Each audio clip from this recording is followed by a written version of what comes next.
Mahkamah Konstitusi menolak untuk seluruhnya terhadap uji material Undang-Undang Nomor 151 Tahun 2024 tentang perubahan atas Undang-Undang Nomor 2 Tahun 2024 tentang Provinsi Daerah Khusus Jakarta dan menegaskan keputusan pemindahan Ibu Kota Negara dari Jakarta ke Ibu Kota Nusantara atau IKN bergantung pada keputusan Presiden.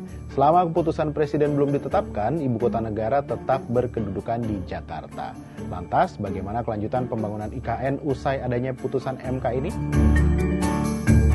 Sebelumnya, pemerintah berupaya mewujudkan IKN sebagai ibu kota politik pada 2028. Rencana itu disebutkan dalam Peraturan Presiden Nomor 79 Tahun 2025 tentang pemutahiran rencana kerja pemerintah tahun 2025. Dalam lampiran Perpres pun disebutkan IKN sebagai ibu kota politik dalam kondisi sebagai berikut, yakni luas kawasan inti pusat pemerintahan atau KIPP yang sudah terbangun mencapai 800 hingga 850 hektar dan pembangunan gedung perkantoran di IKN sudah 20%. Selain itu, pembangunan hunian layak terjangkau berkelanjutan mencapai 50%, cakupan ketersediaan sarana prasarana dasar 50%, serta indeks aksesibilitas dan konektivitas di IKN mencapai 0,74. Selain pembangunan, ditargetkan juga pemindahan 1.700 sampai 4.100 aparatur sipil negara. Untuk itu, cakupan layanan kota cerdas di kawasan IKN mencapai 25% sehingga bisa dilakukan pemindahan ASN dan penyelenggaraan sistem pemerintahan cerdas di IKN. Dekan Cities and Local Governments Institute Asia Pasifik Bambang Susantono mengingatkan bahwa pembangunan IKN nggak cukup hanya berfokus pada gedung megah dan infrastruktur modern. IKN harus benar-benar dipersiapkan sebagai ibu kota politik masa depan, sekaligus jadi etalase berbagai program unggulan pemerintahan Prabowo Gibran.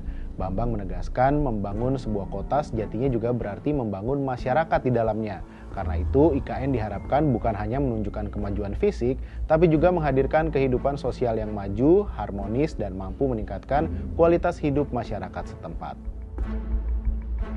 Untuk itu, Otorita Ibu Kota Nusantara menegaskan bahwa putusan Mahkamah Konstitusi tidak akan mengganggu progres pembangunan Nusantara.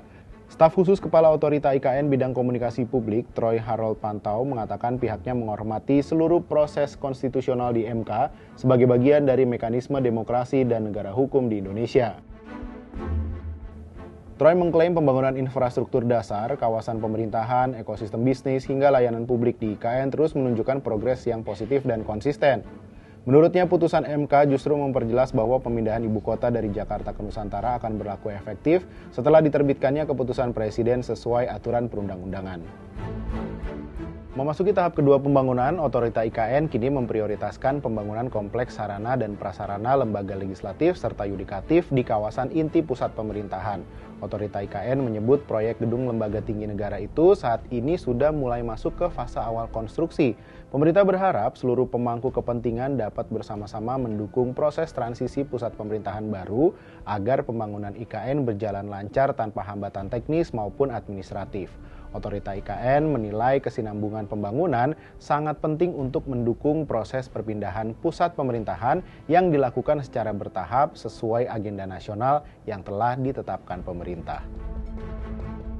Otorita IKN menilai putusan Mahkamah Konstitusi yang menolak gugatan uji materi Undang-Undang Ibu Kota Negara mempertegas kepastian hukum pembangunan ibu kota baru tersebut.